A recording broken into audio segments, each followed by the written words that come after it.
Evangelio de Juan, capítulo 1, nos dice la Escritura que en el principio era el Verbo, y el Verbo era con Dios, y el Verbo era Dios. Este era en el principio con Dios. Todas las cosas por Él fueron hechas, y sin Él nada de lo que ha sido hecho fue hecho.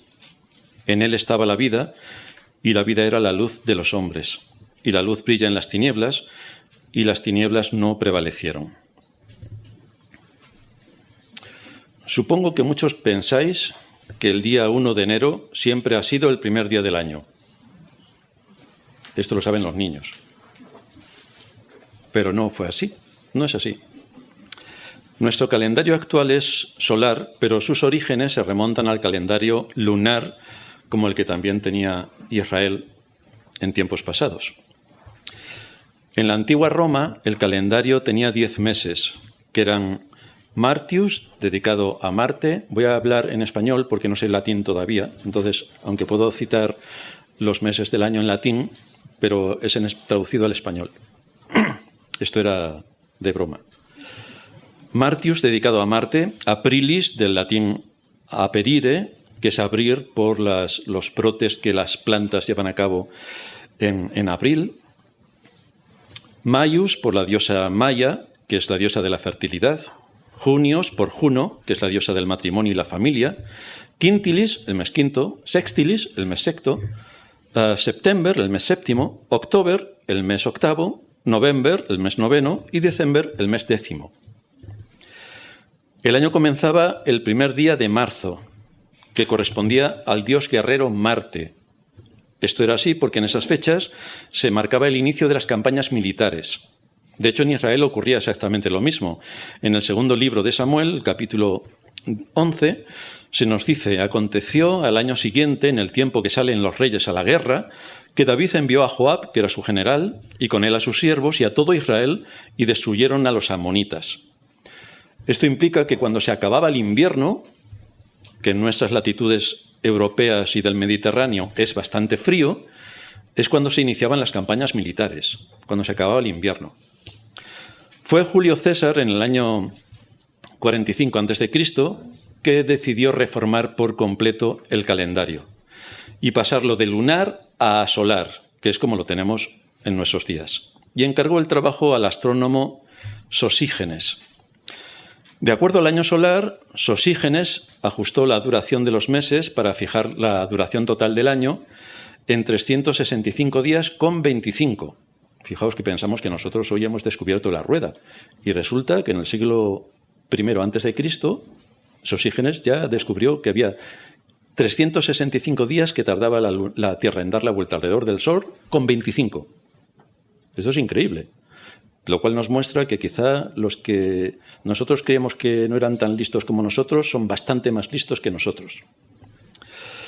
Como resultaba conveniente que el año tuviese un número entero de días, pues se fijó el año ordinario en 365 días y después el decalaje de ese 25 se sumó cada 4 años para completar y encajar el año completo, que es lo que nosotros tenemos como año bisiesto, pero todo viene desde aquí. Posteriormente, el mes Quintilus fue renombrado como Julius, en honor a Julio César. El mes Sextius pasó a llamarse Augustus, que es nuestro agosto, en honor a César Augusto. Pero por inercia, septiembre, octubre, noviembre y diciembre conservan sus nombres, pero septiembre es 7, para nosotros es 9, octubre es 8, para nosotros es 10, y así sucesivamente. Pero esto es por la inercia de los nombres. El inicio del año 1 de enero se hizo obligatorio en muchos países europeos a partir del siglo XVI, pero ¿por qué es el 1 de enero el día que comienza el año? En el Imperio Romano el mes de enero estaba dedicado a Jano, el dios romano de los comienzos y los finales. Este dios tenía 2 caras, una que miraba al futuro, otra que miraba al pasado. Entonces estamos en el centro. Por ello, enero era simbólicamente adecuado para iniciar un nuevo ciclo, porque representaba la transición a una nueva época. Para el imperio era el día en que se iniciaba el calendario administrativo y el nombramiento de los cónsules, por lo que esto determinó su uso oficial. Es como para nosotros hoy, el 1 de enero empieza a contar Hacienda para ti. Y hasta el 31 de diciembre, pues tienes que pagar los impuestos del año pasado. O es otro nombre el que se debe dar a los impuestos, es latrocinio, pero bueno, lo dejaremos en impuestos. Pero por otra parte también hubo una coincidencia religiosa. Como para la cristiandad el Señor nació el 25 de diciembre, como todo el mundo sabe, lo cual es falso en grado superlativo, pues los judíos tenían que ser circuncidados al 8º día.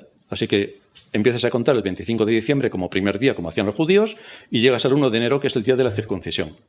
Por lo tanto, el 1 de enero, pues en las fiestas religiosas también se empezó a usar como el día de la circuncisión del Señor, y por lo tanto era un día festivo. Así que se empezó a aplicar ya a nivel religioso en los siglos IV y V. De manera que por unas causas y por otras se unificó esto en toda Europa y así se fue imponiendo al resto del mundo para tener un criterio fijo en la medición del tiempo, que es sumamente interesante. Exceptuando a los chinos, a los judíos y a los musulmanes, el resto del mundo utiliza el calendario gregoriano, que se llama. Pues este es el origen de nuestro primer día del año. Pero tenemos otro inicio del tiempo que nos narra la Escritura. En el principio creó Dios los cielos y la tierra. En el principio. Y esto es todo lo que se nos dice acerca de la creación. Como es el Espíritu Santo quien está afirmando esto, nosotros no tenemos la más mínima intención de asumir otra idea distinta a la que el mismo Espíritu de Dios nos muestra en las Escrituras. En el principio creó Dios. La creación fue una obra directa del Dios Trino que trajo a la existencia lo que no existía. Y este texto lo uniremos con el inicio del Evangelio de Juan, cuando se nos dice que en el principio era el Verbo. En el principio era el Verbo, y el Verbo estaba con Dios, y el Verbo era Dios. Así que vamos a dividir nuestro sermón en 3 puntos. Veremos en primer lugar la creación original, veremos en segundo lugar la creación espiritual, y en tercer lugar veremos el poder creativo en ambos casos. Así que vamos a ver la creación original. No hay ningún indicio que permita definir la fecha exacta de la creación, porque nada se nos dice acerca de la forma o la manera en la que se llevó a cabo la creación de nuestro mundo y del universo. Observamos también que no hay ningún argumento en la Escritura que pretenda demostrar la existencia de Dios. No hay ningún argumento porque Dios existe, entonces no hay nada más que hablar. En cambio, su existencia sí que se afirma como un hecho incuestionable y se expresa en esta breve frase con la que se inicia el libro de Génesis. En el principio creó Dios los cielos y la tierra. Esta frase nos habla de que Él era antes del principio, por eso la pudo crear. Nos evidencia que es eterno y nos muestra que su poder es infinito, porque trajo de la nada a la existencia todo lo que existe. Por eso en Hebreos 11:3 dice allí el autor: por la fe entendemos haber sido constituido el universo por la palabra de Dios, de manera que lo que se ve fue hecho de lo que no se veía. Por la fe, es decir, estamos absolutamente convencidos de lo que Dios está diciendo en su palabra es la absoluta verdad. Y si Dios lo dice, no hay nada más que discutir. Por la fe entendemos haber sido constituido el universo por la palabra de Dios, de manera que lo que se ve fue hecho de lo que no se veía. Y en su acto creativo nos muestra el libro de la creación que aparece a nuestra vista. El Salmo 19 nos habla de esto. Los cielos cuentan la gloria de Dios y el firmamento anuncia la obra de sus manos. Un día emite palabra a otro día y una noche a otra noche declara sabiduría. No hay lenguaje, ni palabra, ni es oída su voz. Pero por toda la tierra salió su voz y hasta el extremo del mundo sus palabras. La creación nos habla de Dios, sin palabras. Esto es lo que dice el salmista. Sin palabras, la creación nos está hablando de Dios. Con tan solo abrir los ojos podemos ver la evidencia contundente de la creación. Y por esta razón es imprescindible la existencia de un creador, que es quien le da vida a todos los seres, tanto visibles como invisibles, a todos. Pero la pregunta que viene a continuación es: ¿cómo va a permitir el hombre, que es humilde, sencillo, buena persona, cómo va a permitir el hombre que alguien le quite su extraordinaria soberbia y orgullo que le lleva a levantarse contra Dios y contra todo lo creado para ponerse a sí mismo como el creador, o bien atribuir a la casualidad y el azar todo cuanto nos rodea con un único objetivo: destronar a Dios. Ese es su único objetivo. Mientras que las universidades, cuando se crearon, fueron hechas para profundizar en la creación que Dios nos había dejado y conocer al Dios creador, hoy ya sabéis cómo están las universidades. Es todo para destruir a Dios, pero no fue ese su origen. Así que aquí entramos de lleno en la ideología sectaria que pretende por todos los medios rebajar a Dios o directamente eliminarlo. Por eso asumen y enseñan que todo es fruto del azar o la casualidad. De hecho, la tablet que yo tengo aquí es fruto de la casualidad. Está aquí por casualidad. No les importa la verdad. Si alguien no se ha dado cuenta en los últimos años, pues si observa un poco los últimos años y nuestra época, veremos cómo le importa la verdad tanto a la ciencia como a los políticos como a la religión. No les importa la verdad. Nada. Por eso asumen y enseñan que todo es fruto del azar o la casualidad. Lo hacen así porque son hijos de Satanás. Pero si somos estudiosos del orden de la creación, nos sorprenderán algunos descubrimientos que ellos tapan con demagogia, para que no llegue al gran público y no puedan entender todo lo que encierra la creación. Lo que nos dicen quienes niegan la creación es que las primeras moléculas elementales se ensamblaron accidentalmente en moléculas más grandes para formar la primera cadena de ADN. Una cadena de ADN es una serie de moléculas de ácido nucleico que también se llaman nucleótidos, que está formada por unos 40 átomos de 4 tipos distintos: hidrógeno, carbono, nitrógeno y oxígeno, al que se le añade fósforo. Se dice, por parte de la falsa ciencia, que todos estos elementos acabaron uniéndose accidentalmente para formar el primer organismo unicelular, como puede ser una ameba o una bacteria, que no solamente recibió la vida uniéndose, no solamente recibió la vida, sino también la propiedad de reproducirse. Todo por casualidad. Todo por casualidad. Pero la realidad de este planteamiento es que es matemáticamente imposible que una sola cadena de 1 millón de nucleótidos se forme por pura casualidad, incluso, dicen los científicos de verdad, incluso a lo largo de toda la vida que tiene el universo. Ni por esa se puede ocurrir este acontecimiento. Tiene que haber habido algún fenómeno distinto del azar que favoreciera la formación de la primera cadena de ADN, y este fenómeno distinto al azar se llama creación. Creación. Bueno, con tan solo observar el universo, cualquiera podría deducir, si tiene una mente analítica, que aquello es obra de un ser todopoderoso que lo ha creado. Pero para llegar a esta conclusión se necesita, en primer lugar, humildad, cosa que el hombre, en su arrogancia, es incapaz de poder asumir. También se necesita un poco de inteligencia, y el hombre es un demagogo nato. Y también no estar infectado de ideología, cosa que, como vemos en nuestros días, la ideología campa a sus anchas y no hay quien la detenga. Pero vamos a poner unos cuantos ejemplos.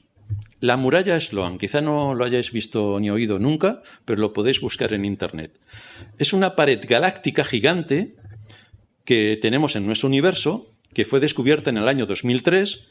La pared mide 1.370 millones de años luz de longitud, es decir, en un ratito la podemos recorrer, y está situada aproximadamente a 1.000 millones de años luz de la Tierra. Para los que no quieren entender, esto es fruto del azar. Pero esto es extraordinariamente gigantesco. Así que no puede ser fruto del azar. Sin irnos más lejos, podemos ver la complejidad de lo que somos como humanos. Bueno, los médicos saben mucho más de todo esto, pero voy a dar algunos detalles. El órgano de la vista, el que podamos ver. Esto es un milagro extraordinario, que podemos ver. Tenemos un órgano para ver lo que nos rodea. Esto es de una complejidad extraordinaria. Que a la vez podamos oír, que tengamos tacto, que tengamos gusto, que tengamos olfato. Todo esto es extraordinario. Que además podamos hablar un lenguaje complejo, como el que aquí estamos usando, para entendernos los unos con los otros y podamos comprender. Y que además todo esto lo podamos poner en símbolos para hacer la lectura. Esto es extraordinariamente complicado. Todo funciona perfectamente y todo encaja con el resto de las partes. Por ejemplo, el corazón, no sé si alguna vez habéis empezado a contar cuántas veces os late, pero os lo voy a decir. Late 100.000 veces al día. Nadie ha tenido paciencia para esto. 100.000 veces al día late. Es decir, aproximadamente 35 millones de latidos al año y 2.500 millones de latidos a lo largo de la vida.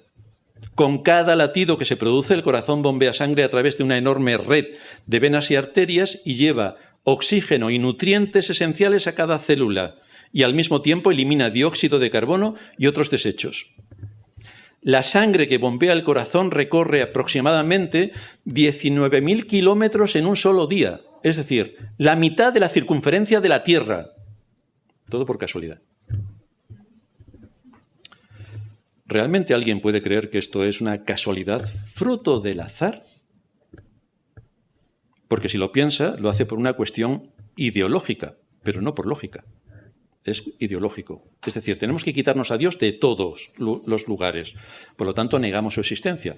Y todo es fruto de la casualidad, como cualquiera puede ver si observa. Pero aparte del libro de la creación, donde vemos el despliegue inmenso del poder de Dios, Él también nos ha dejado otro libro, las Sagradas Escrituras. Él es el Dios creador y sustentador de todo cuanto existe, ya sea del universo material como también del mundo espiritual. De manera que en esta secuencia de la creación encontramos también una correlación con la salvación. Y es nuestro segundo punto, la creación espiritual. Como todos sabemos, en Edén, la cristiandad todavía no se ha enterado, pero en Edén resultó que Adán pecó y su caída trajo la muerte a toda su descendencia y afectó también a toda la creación. Por eso dice la Escritura que desde ese momento la tierra produciría espinos y cardos, lo cual nos muestra una alteración completa respecto al propósito inicial, que Dios hizo todo perfecto y bueno en gran manera. Pero la caída no solamente produjo la muerte, la enfermedad y la muerte en el ser humano, no solamente la muerte espiritual, sino también afectó a toda la creación. Pero a Dios no le pilló por sorpresa. Porque Dios ya tenía, nos dice el apóstol Pedro en su primera carta, capítulo 1, versículo 20, ya tenía al Cordero preparado desde antes de la fundación del mundo por amor a nosotros. Ya estaba preparado. Aquí hay una provisión de gracia extraordinaria para cubrir todo lo que iba a acontecer a causa de la caída. Y es entonces cuando vemos una correlación entre el hecho de que Dios sacó de la oscuridad a la existencia toda la creación que compone el universo, tanto a nivel visible como invisible, como el hecho de que Dios también sacó desde la oscuridad de nuestro corazón a la vida a aquellos que en su propósito eterno tuvo salvarnos. Esto es lo que Dios hizo. Lo significativo en ambos procesos creativos, tanto en el universo como en la salvación, es que trabajan las tres personas de la Trinidad, las tres. En la clase que impartió Yusnel sobre la confesión de fe y la creación, tenéis ahí abundante material para estudiar. Pero resumiendo, lo significativo en ambos procesos, como decía, es que está involucrada la Trinidad. En Génesis 1:1 se nos dice que en el principio creó Dios los cielos y la tierra. En el versículo siguiente, en el 2, se nos dice que la tierra estaba desordenada y vacía, que las tinieblas estaban sobre la faz del abismo y que el Espíritu de Dios se movía sobre la faz de las aguas. Y cuando nos vamos al Nuevo Testamento se nos amplía la revelación porque la Escritura es progresiva, nos va ampliando continuamente la revelación de Dios hasta completar toda la Escritura. Y en Colosenses 1:16 se nos dice, porque en Él, en Cristo, fueron creadas todas las cosas, las que hay en los cielos y las que hay en la tierra, visibles e invisibles, sean tronos, sean dominios, sean principados, sean potestades, todo fue creado por medio de Él y para Él. Así que aquí tenemos la Trinidad operando en absolutamente toda la creación. Cuando seguimos leyendo el texto de Génesis, encontramos una acción continua en cada versículo creativo. Y dijo Dios, y dijo Dios, y dijo Dios. Así que Dios utiliza la palabra para crear las cosas. Y dijo Dios. utiliza la palabra. ¿Y quién se identifica con la palabra de Dios? ¿Quién se identifica con la palabra de Dios? Juan 1:1. Estamos hablando de Cristo. En el principio era el Verbo, y el Verbo era con Dios, y el Verbo era Dios. Y aquí debemos hacer un énfasis, porque al ser Cristo identificado como el Verbo, esto tiene un impacto absoluto en lo que implica su posición en el lenguaje. De ahí la necesidad de hablar con absoluta precisión. Esto lo tienen que hacer los médicos para no equivocarse en sus tratamientos, y lo tiene que hacer cualquier pastor que quiera enseñar a su congregación. Si recordamos algo de lo que aprendimos en el colegio, para construir una frase necesitamos el sujeto y el predicado. En lo que respecta al predicado, el verbo es su núcleo. Es su núcleo. Y aquí se está identificando a Cristo como el verbo. El verbo es el núcleo y corresponde al elemento más importante de una oración. Su papel principal es expresar la acción, o el estado, o el proceso que realiza o padece el sujeto al que hace referencia. Por lo tanto, condiciona completamente la oración. Las características del verbo son que expresa la acción o el estado, expresa lo que el sujeto hace, la acción, lo que el sujeto es, el estado, o lo que al sujeto le sucede, el proceso. Implica todo esto. También determina el tiempo, el modo, el número y la persona, porque el verbo nos aporta información sobre cuándo ocurre la acción, el tiempo, cómo ocurre, el modo, quién la realiza, la persona, y cuántos la realizan, el número. Esto espero que todos los niños se tomen nota para aprender a hablar bien. En tercer lugar, el verbo establece la estructura de la oración. Determina cuántos y qué tipo de complementos necesita la oración. Pueden ser verbos transitivos, verbos intransitivos, verbo copulativo, pero también le permite clasificar el tipo de oración, porque dependiendo del verbo, la oración queda condicionada y puede ser activa, pasiva, reflexiva o impersonal. El verbo, todo esto implica. O sea que la importancia del verbo es superlativa. Y aquí se nos está hablando de que la palabra está siendo ejercida. Y quien tiene la autoridad de la palabra es el verbo. De manera que el verbo es el eje central de la oración. Sin verbo no hay predicado y por lo tanto no hay una oración completa ni significado ninguno. El papel del verbo es expresar lo que sucede con el sujeto y es organizar todos los demás elementos gramaticales para darle sentido a la oración y que tenga sentido, que tenga efecto. Sin el verbo no tenemos nada. Pues aquí tenemos al verbo. En el principio era el verbo. El Dios que creó los cielos y la tierra está haciendo uso del verbo. Dios dijo y el verbo actuó. La palabra. Esto indica la importancia superlativa que Cristo tiene tanto en el orden de la creación como en el orden de la salvación. Por la palabra de Dios vino a la existencia todo. Es sobre Él, sobre quien gravita el poder de la palabra. Porque Él es la palabra, el verbo, el verbo. Así vemos claramente a las tres personas de la Trinidad en la creación. Juan 1:3 nos dice, todas las cosas por Él fueron hechas, por el verbo. En cuanto al Espíritu Santo, Job 32:14 nos dice, el Espíritu de Dios me hizo y el soplo del Omnipotente me dio vida. Es el Espíritu quien nos trae a la vida. Es la obra regeneradora del Espíritu la que produce vida en los que están muertos. En cuanto al Padre, nos dice 1 Corintios 8:6, para nosotros, sin embargo, solamente hay un Dios, el Padre, del cual proceden todas las cosas. Es su autoridad en toda la creación. De manera que encontramos al Dios Trino creando, el Dios Trino creando el mundo material y espiritual, mejor dicho, el mundo visible e invisible, y por otra parte el mundo espiritual. A partir del versículo 2 se nos muestra cómo la tierra fue preparada para la vida y cómo fue el Espíritu Santo quien comenzó su obra creadora. Pero la misma situación nos encontramos con el mundo espiritual. Dios creó al hombre, pero por su desobediencia destruyó por completo la creación original de Dios. Esto es lo que supuso lo que denominamos la caída. La caída. La caída produjo que el hombre quedase muerto espiritualmente en ese mismo instante. Muerto.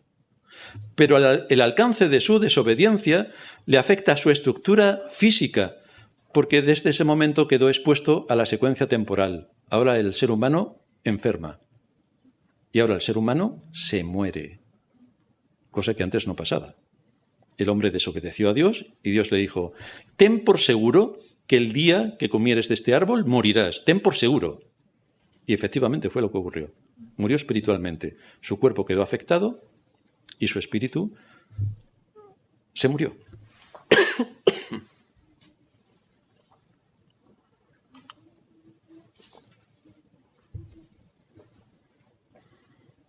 Las implicaciones de todo esto, como ya indiqué, es que nuestro mundo produce todo mal en la tierra.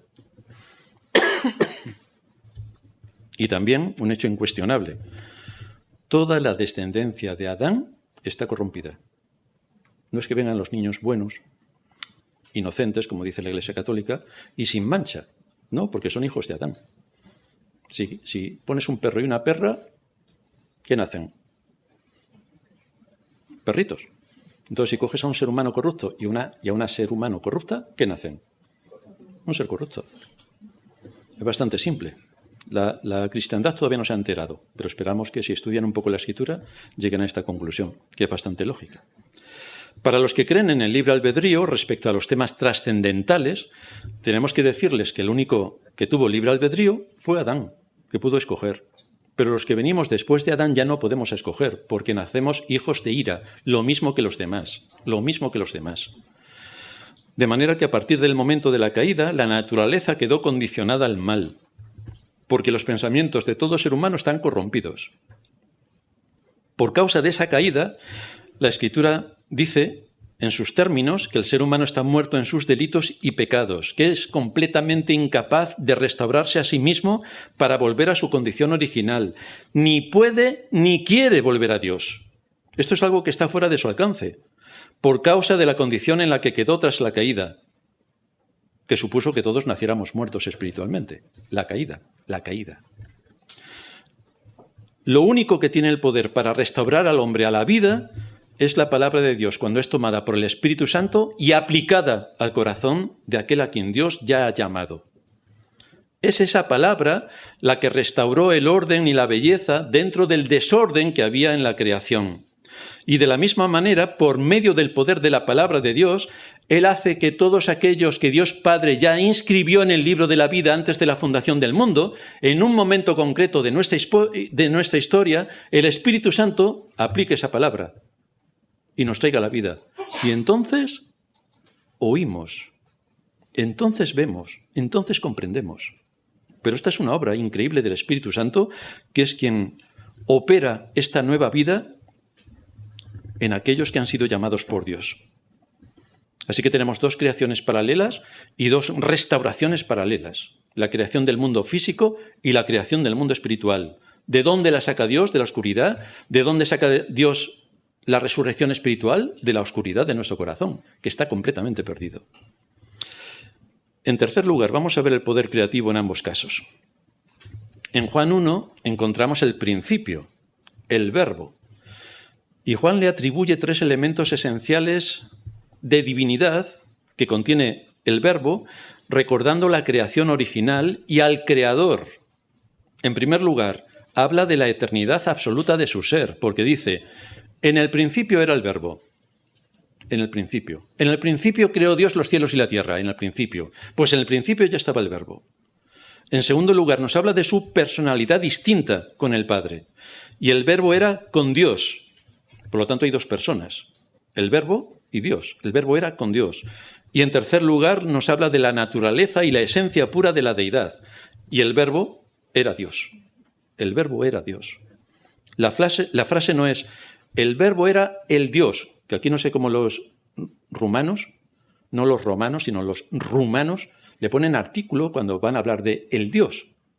Pero en el original no está el Dios, porque entonces habría más dioses. Ni siquiera está un Dios. En el principio era un Dios, tampoco está un Dios. No hay artículos. En el principio era Dios.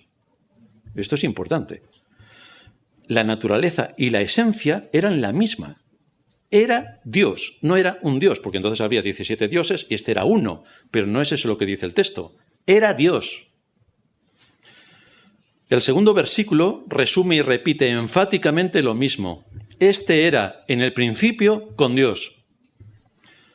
Por el Verbo vino la creación, y así lo presenta Génesis. Por él todas las cosas han sido hechas. Esto implica que no hubo ningún desarrollo por casualidad. Nada apareció por casualidad. Implica que no hubo un proceso evolutivo que conllevase millones de años desde la ameba hasta llegar a nosotros. No hay ningún proceso evolutivo. Dios dijo y se creó por medio de su palabra, que tiene poder para llevar a cabo esta obra. Todo fue creado por medio de la palabra, del Verbo. Fue creado por Dios en un instante. Es igual que cuando Cristo venga y nos habla de nuestros cuerpos que serán glorificados. Y dice Pablo, en un abrir y cerrar de ojos, un instante, ya está, se acabó. Pues esto ocurrió exactamente así, en un instante. En él estaba toda la vida vegetal, animal y espiritual. No solamente que él implantó el principio de vida, sino que también continuó la vida, mantiene la vida. Él es el sustentador de toda la vida. O como dice la Escritura, que en él vivimos, nos movemos y somos. Y de todo esto Cristo es la fuente de la vida, es el que imparte la vida. Así que Juan nos lleva desde la creación, mostrando el poder de Dios ejecutado por su palabra, hasta la creación espiritual, cuando nos muestra de qué manera el mismo poder que operó en la creación del universo, sacando de la nada la vida y luego ordenando el caos en belleza, es el que también opera para la salvación, sacando desde las tinieblas la luz por el Evangelio. Esto es una obra increíble de creación. Fijaos lo que dice 2 Corintios 4:6. Porque Dios, que mandó que de las tinieblas resplandeciese la luz, y aquí Pablo está haciendo alusión a la creación, porque Dios que mandó que de las tinieblas resplandeciese la luz, es el mismo que resplandeció en nuestros corazones para iluminación del conocimiento de la gloria de Dios en la faz de Jesucristo. El mismo Dios que llevó a cabo la creación es el que os ha llamado a la salvación. El mismo. Es un poder extraordinario. Levantar a un muerto y traerlo a la vida. Esto queda fuera del alcance del ser humano. Solo es competencia de Dios, exclusiva. Pablo dice en Efesios 2:18, alumbrando los ojos de vuestro entendimiento para que sepáis cuál es la esperanza a la que Él os ha llamado, y cuáles las riquezas de la gloria de su herencia en los santos, y cuál la supereminente grandeza de su poder para con nosotros, los que creemos, según la operación del poder de su fuerza, la cual operó en Cristo, resucitándole de los muertos y sentándole a su diestra en los lugares celestiales. Y lo que Pablo quiere decir es impactante, porque está diciendo que el mismo poder que resucitó a Cristo de los muertos, el Espíritu Santo, es el que también lleva a cabo la regeneración en todos aquellos que Dios Padre le dio a Cristo para que muriera por ellos. Una obra increíble, que solamente es exclusiva del Espíritu de Dios. El ser humano no puede producir vida en sí mismo, es imposible. Como un ladrillo, si tomamos un ladrillo y le decimos, conviértete, no se va a convertir en nada, porque es un ladrillo, no tiene vida. Pues así estábamos nosotros, sin vida. Y Dios nos llamó a la salvación. Por eso nos dice el versículo 4, que en Él estaba la vida, y la vida era la luz de los hombres. La luz. Se atribuye a Cristo que Él es la vida. Esto es interesante porque vivimos en un mundo de tinieblas y de muerte física y espiritual. Pero lo que destaca la Escritura es que solo en Cristo está la vida. Él es quien mantiene la vida. Es Él quien mantiene el universo. Esta vida que le imparte afecta al entendimiento y a la conciencia. Aquellos que han sido llamados por Dios a la salvación y son fieles creyentes, les es dado un aspecto crítico para pensar con lógica bíblica. Ilumina nuestro entendimiento y nos muestra cómo y por dónde debemos andar. Nos da todos los recursos de la inteligencia para que pensemos racionalmente en el mundo espiritual, que decía Lloyd Jones. Y esta luz es invencible. Invencible. Por eso el versículo 5 lo remarca. Y la luz brilla en las tinieblas, y las tinieblas no prevalecieron. No prevalecieron. Y el significado de la palabra griega traducida aquí como prevalecieron quiere decir que las tinieblas no pudieron apropiarse de la luz. No la pudieron limitar en su alcance. No pudieron someterla. Tampoco pudieron vencerla. La luz siguió haciendo su función. Las tinieblas no pudieron acabar con ella. Esto se ilustra en un texto paralelo de las Escrituras expuesto por Pablo en 2 Corintios, capítulo 4, versículo 3.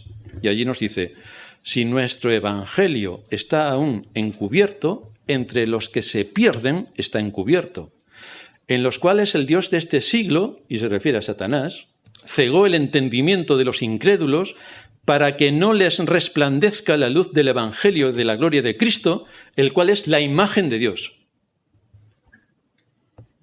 Así que deja bastante claro cuál es el proceso creativo y quién mantiene todo este proceso creativo y quién trae a la luz a los que están perdidos y en tinieblas. ¿A qué conclusión nos lleva todo esto? Lo primero que tenemos claro por la enseñanza de la Escritura es que Dios llamó en la eternidad pasada a su pueblo y que es en un momento determinado de nuestra historia personal en este mundo cuando escuchamos la voz de Dios, cuando nuestros oídos son abiertos y entendemos. Y esto es la experiencia de todos nosotros. Hubo un momento en el que cada cosa encajó en su sitio y sentimos como: yo soy aquel de quien habla la Escritura y me identifico completamente con todo lo que Dios está describiendo. Me está llamando a la salvación. Esa es la obra que hace el Espíritu Santo cuando provoca el nuevo nacimiento para darnos la vida y que podamos ser sensibles a su palabra que nos está llamando. Y es entonces cuando entendemos de qué manera Dios Padre entregó a Cristo a todos aquellos por los que iba a morir, que son sobre los que el Espíritu Santo lleva a cabo su increíble obra de regeneración para pasarlos de muerte a vida. Y esta es la secuencia que lleva a cabo la Trinidad. Lo hizo en la creación del mundo visible e invisible y lo hace en la creación del mundo espiritual. Es la misma. Y nos encontramos con que no fue solamente que Dios envió a su Hijo a asumir la naturaleza humana, como quien se pone un vestido, sino que el Dios eterno llegó a ser un verdadero hombre, asumió la naturaleza humana. Y vemos cómo el creador y sustentador del universo, a quien adoran los ángeles, sentado en su trono, se despojó de su gloria y se humilló dejando su trono para hacerse un hombre y vivir en un contexto humano, exponiéndose a una humillación constante. No sé si alguna vez en vuestro trabajo os han humillado, pero es vergonzoso en grado superlativo. Te dan ganas de estrangular a alguien, porque no llevan razón en lo que están diciendo. Bueno, pues Cristo dejó su trono de gloria y se humilló para hacerse un hombre. Y se sometió a todo tipo de calamidades, de insultos y de vejaciones para cumplir su papel en este mundo. Por esta causa se encarnó para rescatar por medio de su muerte a los que estábamos bajo pena de muerte, a su pueblo, a los que Dios había llamado desde la eternidad. Y esto es lo que Cristo tuvo que hacer para satisfacer las demandas divinas: morir en el lugar del culpable, humillándose y luego siendo clavado en una cruz como un malhechor, acusado de sedición. Tuvo que pasar por 3 juicios falsos completamente que le llevaron a la cruz. De esta manera vemos el poder creador de Dios, tanto desde el inicio en la creación material como en la creación espiritual. Se nos expone ante la verdadera naturaleza del mensaje del Evangelio y del poder que tiene este mensaje, de esa salvación que va destinada a todos aquellos a los cuales Dios llamó desde la eternidad para que creyesen en Él.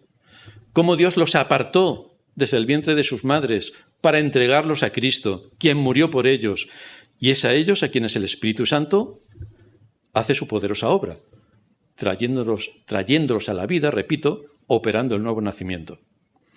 Por eso Pablo dice en 2 de Timoteo 1:9, quien nos salvó y nos llamó con llamamiento santo, no conforme a nuestras obras, no conforme a lo que yo soy, a lo que pueda aportar, a lo que mi fe puede poner delante de Dios, no conforme a nuestras obras, sino según el propósito suyo y la gracia que nos fue dada en Cristo Jesús antes de los tiempos de los siglos, en la eternidad pasada, pero que ahora ha sido manifestada por la aparición de nuestro Salvador Jesucristo, el cual quitó la muerte y sacó a luz la vida y la inmortalidad por el Evangelio.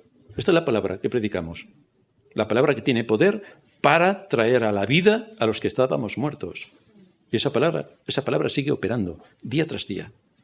Y así vemos el amor de Dios, el cumplimiento de su pacto, su fidelidad su misericordia al enviar a su propio Hijo para redimirnos de nuestros pecados y darnos en Cristo la vida eterna.